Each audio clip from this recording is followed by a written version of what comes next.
Well, good morning. Welcome back to the Broadcast Retirement Network. I'm Jeff Snyder. This is BRN AM for Thursday, May 18th, 2023. And our top story today, the U.S. gets a surprisingly positive jobs report. What's it mean for employers and applicants? And joining me now to discuss this and a lot more, Julia Pollak is the chief economist at ZipRecruiter. Julia, it's great to see you. Thanks so much for joining us on the program this morning. Thank you very much, Jeff. Yeah, we're going to talk about jobs today, and I guess I'll first ask you your reaction to the most recent job numbers released by the Labor Department. What your takeaway is as the chief economist for ZipRecruiter? So my first reaction is that this is really quite incredible. The jobs report beat expectations for the 13th time in a row. We have been sort of waiting for a recession here in the United States since the beginning of 2022. So while the recession watch continues and people are sort of with bated breath anticipating something to break, the labor market has not broken. Job gains are still very, very robust. We're adding over 100,000 more jobs each month than is needed to keep up with population growth. That means that the unemployment rate keeps sort of getting lower and lower. It's at a 70-year low right now. And we're seeing gains for groups that often struggle most in the labor market. So young people and minorities are seeing some of the lowest unemployment rates in decades. Yeah, and we'll get to the breakdown in terms of those groups in a few minutes. But are there particular segments of the economy that are doing better than others? For example, healthcare, manufacturing, other elements of the economy. Absolutely. So there's an indicator that the Labor Economist sort of coined called the labor leverage ratio. And that's basically the ratio of quits, the number of people quitting their jobs voluntarily, and the number of people being laid off involuntarily. And right now, that's still better than it was before the pandemic, but it ranges dramatically across the economy. In the last year, it has actually fallen 60% in the information sector. And so the tables have been turned quite dramatically in an industry where workers were commanding extremely attractive offers and could sort of name their price. That's no longer the case. In healthcare, it hasn't declined at all. In fact, it's still getting better for workers. And in arts and entertainment, we have that sort of record highest number of job openings ever, and workers are still in very high demand. In terms of the types of jobs, I mean, many of us have read and spoken to others who have kind of moved into the gig economy. How does that kind of filter through to the jobs report? Are more and more Americans doing multiple jobs, filling their 40, I guess, quote unquote, 40 hours a week or 60 hours a week, depending on your productivity, your effort? But are they working towards different types of jobs? Are they splitting their time into different types of positions? So the best answer is we really don't actually know. And that's because the Labor Department's questions are hard for survey takers to interpret. When people are asked, are you a contractor? They think you mean, a builder, and they say no. If they're asked, are you a gig worker? They think you mean someone with a trumpet at a bar, and they say no. And so economists have actually rewritten the surveys and asked the same questions, but with follow-ups and sort of with deeper questions. And they find that probably twice as many workers are contractors or gig workers as the official statistics suggest. And that means we actually don't know what's happened to those statistics over time. We don't know what the current trend is. Just that this is a pretty large share of the population, about 15% of workers. And that those roles often have a lot of benefits in terms of flexibility, but they lack real benefits, employee benefits and security. And so what we are seeing in the jobs report is that there are more people holding multiple jobs right now, but that's a very cyclical trend. Whenever the economy is good, when the job market is good, the people who want to hold multiple jobs can find multiple jobs. It's more about opportunity typically than it is about necessity. Let's just to kind of backtrack and talk about something you had raised.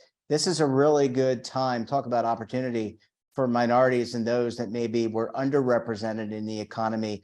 To what can you attribute that? I mean, and just look, obviously it's data coming from the Bureau of Labor Statistics, Department of Labor, et cetera. But what can you attribute to that? I mean, that's a great thing. And historically, those groups have really been underrepresented when it comes to employment. Right. So Black unemployment is the lowest it's ever been right now. We've now had an unemployment rate overall below 4% for 15 months. And 4% seems to be kind of a magical tipping point. When the unemployment rate is that low, employers have to get really creative to get butts in seats, excuse my language. They have to actually go out and recruit people. They have to go and persuade people. They can't be quite as discriminating as they would normally be. They have to relax requirements for roles and invest more in training. If you can't find the workers you need, you've got to kind of create and cultivate the workers you need by investing in them. And so that's what we're seeing. We're seeing requirements come down, investments in training and apprenticeships go up, and diversities have improved. Yeah. Julia, as I said, I need to take a very quick break. When we come back, we'll talk more about the jobs report and what it means for the future. You're going to want to stay tuned right here on BRN AM.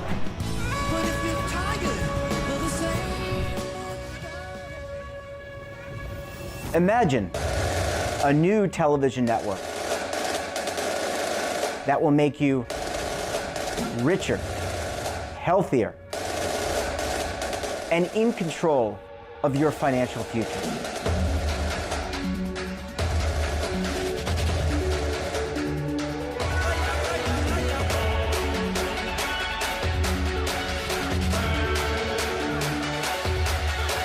This network is for the policewoman in Nashville, Tennessee, the baker in Dubuque, Iowa, the teacher in Lexington, Kentucky.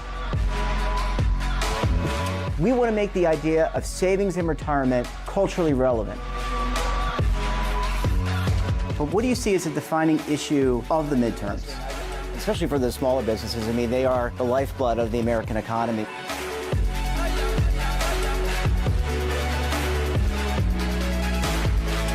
Featuring exclusive interviews, current affairs, and docuseries.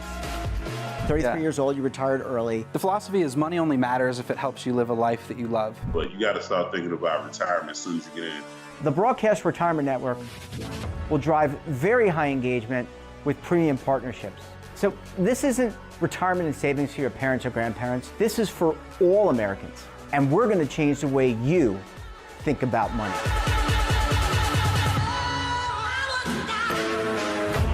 Welcome to the next frontier of retirement and savings. This is BRN, the Broadcast Retirement Network. Are you stuck with a low credit score? A credit report and score that's causing you to be denied credit or pay higher interest rates than others for the same things? Then do what Terrence did and call Credit Repaired for your free credit evaluation to help restore your credit. I started thinking about buying a new house, and my score wasn't where I needed it to be. I called and spoke with one of the representatives, and we just had a good conversation, and I liked what he was saying. Just one call for his free credit evaluation was all it took to start back on the track to repairing his credit. I'm seeing the deletions and I'm getting the report, so I know something's being done. It does make a difference to me. All it takes is one call to get started. Credit Repair has given me a second chance to have a better credit score. Don't let a low credit score hold you back another day. Do what Terrence did and make the call for your free credit evaluation. Call 800-819-4152. That's 800-819-4152. Again, 800-819-4152. Welcome back. We're joined this morning by Julia Pollak. She's the chief economist for ZipRecruiter. Julia, thanks so much for sticking around with us this morning for segment number 2. Right. I'm looking forward to it, Jeff. Yeah, let's talk about small businesses, and they've been under the gun probably pre-pandemic or during the pandemic. I mean, they had the most to lose, and often many small businesses closed shop, and now they're competing for employees. How are they doing relative to their mid and large size cousins? So enterprise companies grew dramatically after the pandemic. They could pull out all the stops to get workers during a labor shortage. There was sort of an arms race when it came to pay. Many of the major companies jumped to $15 an hour, then 16, then 17, then 18, and suddenly to 20. I mean, it was a very, very rapid increase in wages there, especially for the sort of low wage workers needed by these companies that have sort of this high volume recruiting model. And it was very difficult for small businesses to keep up. It was also difficult for government departments to keep up. So anyone who had any kind of constraint, whether it was a budget constraint or a regulatory constraint, got left behind for a while.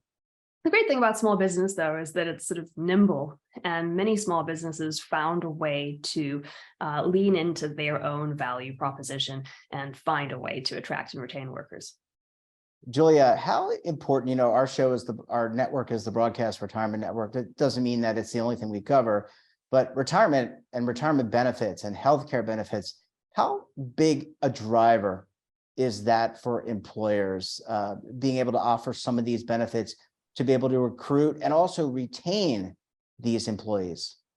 So the three big things that workers seem to care about most are pay, base pay, flexibility, and then health insurance benefits. Retirement benefits don't seem to be quite as important in recruitment for workers, especially because most retirement benefits these days are 401ks that you pay into yourself. And many companies have sort of pretty, small 401k match programs these days anyway. But it is important, and especially now that many companies feel like they're tapped out when it comes to pay raises, that they've given all the pay raises they can give. We're seeing companies increasingly list benefits in their job postings. So in the first quarter of this year, mentions of a range of different kinds of benefits, from health insurance to retirement benefits to pet insurance to IVF benefits, were the highest they've ever been. Yeah, and Julia, I guess last question for you. As you look out to the next jobs report, what are some of the things that you're thinking about as the chief economist for ZipRecruiter? What are you on the lookout for? Is it possible that the U.S. continues its run of positive job creation? And you mentioned recession. Is that something you're also watching out for? So in the last couple of months, demand for labor has clearly softened. Working hours have come down. The number of jobs added each month has come down. And labor supply has improved. I think the question is, for now, those movements have brought the labor market into a better balance, a more sort of consistent with historical experience after a very unusual 2-year period where demand was very, very high and supply was unusually low. The question is how far the pendulum will swing back. If demand ends up falling too far below what we see now, and supply continues to increase, we'll have a lot of people who can't find jobs quickly, and we'll see jobless claims go up and unemployment gradually tick upwards. Hopefully that doesn't happen, and we, now settle at where we are. Yeah, I lied. It's not the last question. How impactful is I didn't lie on purpose. As you're talking, I wanted to follow up with just one more question, if I may. How impactful is what the Federal Reserve does to unemployment? So, for example, raising rates, lowering rates, is that going to have an impact on what employers do in terms of hiring? Absolutely. So, if you told me in March last year that the Fed was going to raise rates 5%, and you'd ask me what I expected to see happen to the unemployment rate, I would have expected it to go up, not down.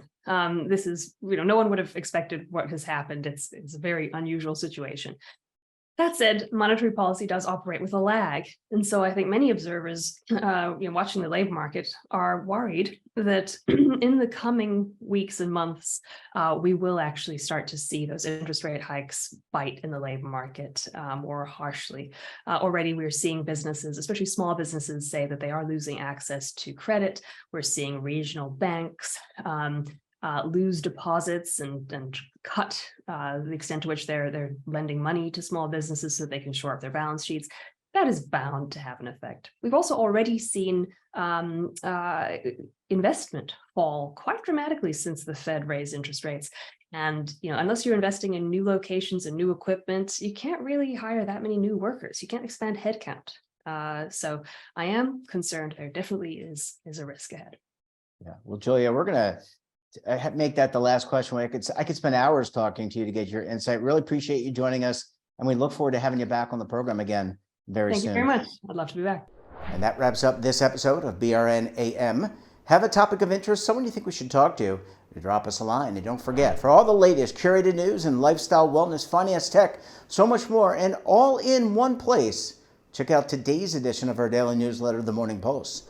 Want to search our archives, check out our latest content, we'll visit our website, and of course, all of our streaming partners. We're back again tomorrow for another edition of BRN AM. You're not going to want to miss it. Until then, I'm Jeff Snyder. Stay safe, keep on saving, and don't forget, roll with the changes.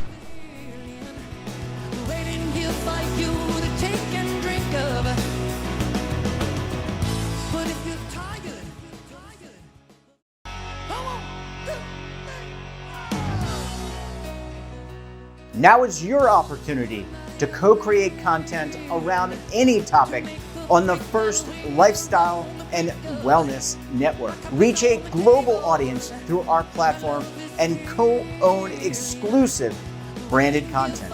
All of our programs are available on demand and also as audio-only podcasts, so you can take us on the go. Broadcast Retirement Network, available anytime, anywhere, and on any device. Tax audits, tax liens, wage garnishments. Every day we hear stories like this about good folks who are simply struggling to pay their bills. Each of them are living a frightening IRS tax nightmare, and they are afraid it will destroy their lives. I'm a divorced single mom, and my ex-husband left me and the kids with a lot of unpaid bills, including unpaid taxes. I was really starting to show my stress on my kids because the IRS had sent me a letter demanding a huge payment from me. I couldn't afford it. So then the IRS was threatening to garnish my wages. I'm already living paycheck to paycheck. That would have put me over the edge financially. It truly seemed hopeless, but then a friend at work told her to call the tax relief line. The people at the tax relief line, they told me about something called innocent spouse relief. They worked it out so that all of the taxes from my ex are not my problem.